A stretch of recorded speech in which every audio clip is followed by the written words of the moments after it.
I'm a guy that's 25. Lego Star Wars is my life. I like Ryan Johnson. I'm Rich Boy J. Hello boyos, Rich Boy J here, back again with another video, and this is going to be another episode of the Lego Star Wars MOC Showcase. It has been far too long since I've done one of these, so I'm happy to be bringing you guys back some of the best MOCs that I found on the internet. If you like them, all I ask that you take away from this video is to go support the builders. The links to their builds are in the description. Go show them some love. They certainly deserve it. The first MOC we'll look at today is by JastaBrick. It is called Raid on the Zepho, and the first thing that caught my eye about this build had to be the rock work. I think it's really interesting what he has done here. It's nice how on the flat surface ground area he's combined some snot techniques with some tiles placed at some interesting angles to make some really interesting looking rock work. Over to the left side you can see that's where the snot is mostly being employed. He has a lot of slopes there, and also some that aren't snot, just normal slopes placed normally on the table. But then as you progress over to the right side of the build, specifically in this section right here, you'll see a lot of those tiles kind of angled, and that's always really nice to see. If you have like an eye for Lego and an eye for MOCs and an eye for pieces in general, you'll see, you know, weird angles like this and you're instantly drawn to them because it's like, oh, that's unconventional, and then your mind wanders as you're trying to figure out how did the builder accomplish that. And that's one of the most fulfilling things about this MOC showcase. Like, yes, it's awesome to look at MOCs, and I love talking about them to give maybe some people who wouldn't have as much exposure just a little bit more exposure. But for me personally, it's nice to just kind of try to figure out how certain builders are accomplishing certain things. So that's a really nice part of this endeavor that I've embarked on. If we move over to the top left section of the build, I think he's doing some awesome things with these wedge slopes being placed over here at these very weird unconventional angles. Like, I couldn't tell you whether or not these are actually attached to the build or something he just kind of got to sit there, but either way it does look really cool and just makes for very dynamic looking rock work. I also like to point out that I think the colors used in this MOC are nice. You know, it's nothing crazy or out of the ordinary, but there's just something nice about the balance of the dark gray rock work and the olive green greenery. I think it looks really good. It flows well in this build. At the very top of the MOC, we get what looks like what may be left of maybe some building there, basically just ruins of maybe a temple or something, and it looks pretty cool. Like, it's nice that the architecture, you can see some bits of it are still standing, and it looks like it's kind of being overcome by a lot of the olive green pieces, a lot of the plant life that are going around it. So that's kind of interesting to look at. And there's also this kind of cool looking satellite build over here. It looks pretty rinky-dink, kind of just thrown together, but that is clearly the intention of this build, so it's very appeasing to the eye. The final thing I wanted to mention on this build are the two speeders. I think they both look awesome. The speeder that the Scout Trooper on looks really cool. I like the use of that binocular piece to get those two bars just really close together, and then there's those clips for like the front fins. He's also using that new-ish wrench tool piece with those claw pieces attached to it for the handles, and that back section I think also looks really good. I love that 1x2 curved slope with the like 45-degree cut taken right out of it. That just looks really good there. And now I have to talk about the speeder in the back, because this thing is insane and awesome looking. He's using those, I don't know what you'd call this piece, but I think it's often used for, like, you know, tails on animals or whatever. But this is such a great use for this piece in Star Wars builds. The first time I saw a Star Wars builder use this on a vehicle was on Entherd's Naboo Starfighter, and I was just like, oh, that's kind of interesting. I wonder what other circumstances you could use this piece in. And I think this guy has just used this brilliantly here. Like, this is so awesome. I love how this is all sand green. That's a nice just color to be using for a Star Wars vehicle, and those pieces just work so well on this vehicle. Like, it's a very unique looking speeder, but it definitely looks like it belongs in the Star Wars universe, and I love that about it. I would honestly just love to have this speeder as a part of my own collection. I love those like tail pieces being used on it. I also like how the main body has this kind of cylindrical shape that goes from the front of the ship all the way to the back of the speeder. Like, that just looks really nice as well.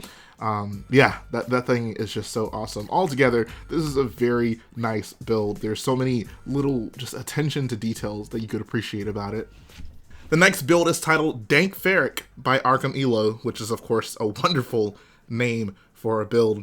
This one is super interesting. I always love these like multi-level builds where the builder, you know, has a scene up top, some sort of support to hold it up, and then a scene on the bottom. So up top, you see we have what looks like potentially the surface of Scarif or some other sandy planet where there would be shore troopers, so it looks really nice. I love that he has basically an Imperial version of those clone swamp speeders that we see on Kashyyyk. That looks really nice. I also just want to point out that I love how he did the just surface of the sand up top. Like there's obviously the, you know, rock work and slopes and whatnot that kind of come off the side of it, which looks really cool. But there's also just, I don't know, a nice smoothness, like for where the edges of the top layer kind of meets to the sides of the layer below it, if that makes sense. I don't know. Hopefully you guys get what I'm talking about. There's also a nice custom like Imperial flag right there, which looks pretty cool. We have a pretty unique looking droid holding some sort of string. Looks like the Death Trooper is being deployed by that droid down to the bottom level. And then down below we have a pretty wild looking spider. It looks like it could be a relative of Darth Maul. And there's some pretty cool colors used in it. Looks like some sand blues and some reds in there. Unfortunately, a lot of the smaller details in this bottom section are kind of obscured by the shadow of the top layer, but there's some still pretty cool things that you can get from it, like the water or shore area that meets up to the rock section next to it. Looks pretty cool. That dark tan rock cluster build also looks really nice. And then also like the supports that he's using, those are those big like city, almost like bridge pieces. Works pretty well in keeping the upper area suspended, and I don't know, just looks kind of cool. It's a piece that you probably wouldn't typically see in a Star Wars build. This MOC just really stuck out to me. You know, it's not any particular thing that's recognizable from Star Wars, but there's a lot of cool techniques, and of course, like I said earlier, that double layered nature of the MOC also makes it look really nice. Here's a little pro tip: if you guys are pressed for space with a MOC and you don't have just giant tables to build base plates and base plates on, maybe go for something, you know, that doesn't take up too much space but is just really tall. People typically have more vertical space than they do horizontal space, so this could be a really cool way to get a nice, interesting looking quote-unquote large scale build without necessarily having a bunch of tables. Next up, we have this week's photography based build. I know I had a bit of a streak where I was doing these and I kind of slacked off on it, but I saw this photo and I instantly knew, oh, this has to be in the MOC showcase, and this would be a perfect candidate for one of our photography based builds. And like this scene just looks so perfect to me. I think Luke's leg placement was really what stuck out to me. It just, I don't know, makes him look so cozy, kind of trying to crouch down in Yoda's hut. I thought that was really nice. And I also really like what he's done with Yoda's legs here. Like Yoda would typically have the short legs, but I think giving him the dark or olive green 1x1 plates to represent his feet just looks really cool. Like until Lego decides to give Yoda feet printing, kind of like they did with Bosk. I think this is a kind of cool solution to make the Lego Yoda look even more accurate, and I think he's actually even a bit shorter here, which would actually work out, because even, you know, Lego Yoda with the short legs is still far too tall for Yoda if we're scaling him to minifigs. Not a big deal, but still just a nice little subtle hint. There's a nice use of lighting in this MOC. I think that's what really makes it feel like Yoda's home. We can see like the fire over to the left side is illuminated, and then there's some lights along the walls that are also illuminated. We have a nice cool circular window at the back side, and then just a bunch of basically plant life kind of growing into the house, which once again just gives you that Dagobah feel. And finally, he's using those brown basically stick pieces to also represent the roots and whatnot that are growing into Yoda's house, and I think that really just completes the look. I think really the only thing that could make this photo any better is if he maybe added a ceiling to it and got maybe a much closer photo just to really make it feel kind of nice and cozy in there as we'd expect from Yoda's house. But otherwise, this is just a really nice looking photo from one of the, I think, best scenes in all of Star Wars. Like, this is a super crucial moment to Luke's development and kind of understanding the nature of the Jedi. The final MOC today is by Henjin Quilones. Hopefully I pronounced that correctly. It's titled Harvesotr 2, and oh man, this thing is just so freaking cool.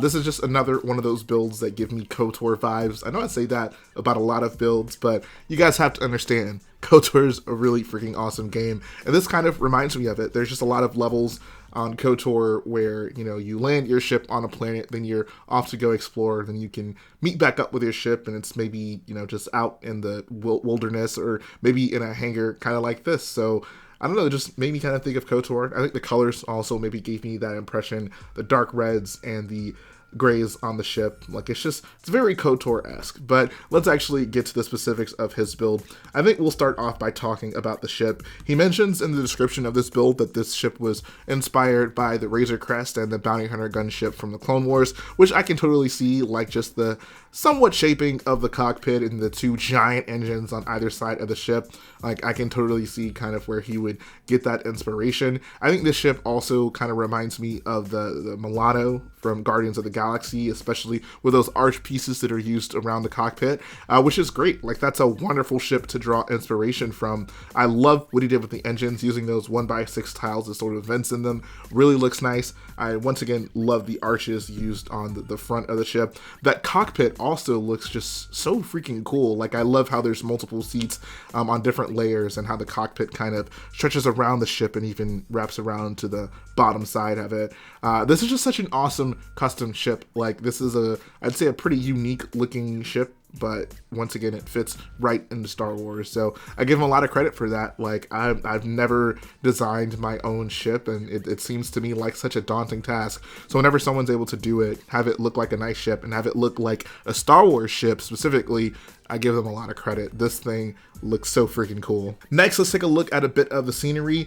It's one thing to build a cool ship like this, but when you can build very convincing scenery, right? This doesn't just look like a build that's sitting in someone's room. Like, this literally looks like, you know, a spaceship in a hangar that's outside, and I love it when builders can accomplish that. It's one thing I would love to do with my builds, like really take time and making all-encompassing scenery if it's something outside, you know, perhaps editing a sky in the background, or even taking the build outside to get the sky in the background, but just making it an overall convincing build, like something that just looks realistic.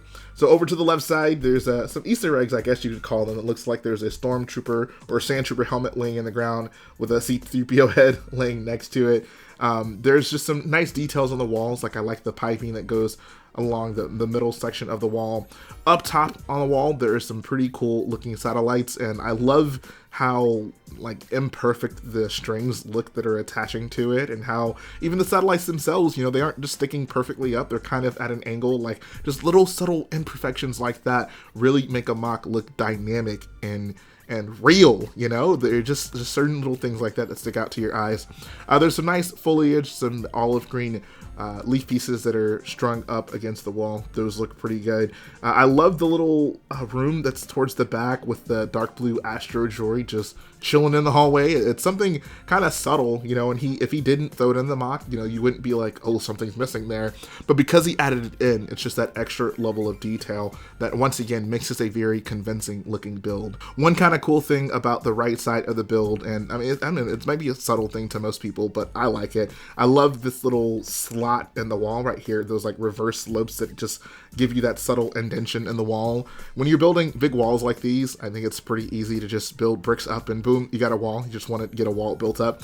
But you know, you can just do subtle things like this. Like, this isn't some super complex build technique. It's just a very small thing that makes the wall look that much more detailed and interesting to look at. So I think that's really cool. And then over to the right side on the ground, there's just a bunch of piping and, you know, maybe ship pieces, just a bunch of debris kind of hanging out around the entirety of this little hangar right here. And I think that all, once again, makes the MOC look convincing.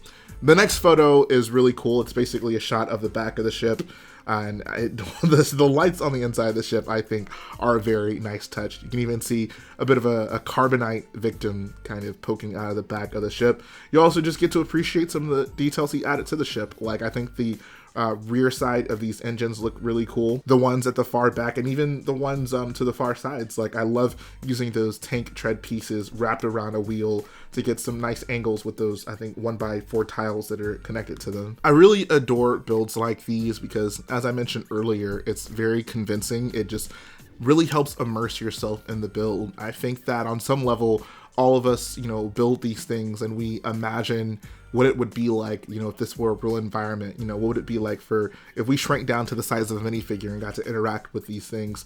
And, you know, while we'll never actually get to do that, it's pretty cool when a build can kind of take you to that next level and really make you feel like this is a real place that you can visit and that things have happened here, and it kind of makes your mind wander and think about things. Like, I think that's really the beauty of building MOCs, like the emotions you can evoke from people, the stories you can tell just from a build, just from a static picture of a build. You can really inspire people and make their imaginations wander. I think that's just one of the coolest things ever. So wonderful job on this build. I think this thing is just incredible. Like, it's a pretty simple concept, ship and a hanger, but it's little details that make this probably one of my favorite builds that I've seen in a really long time.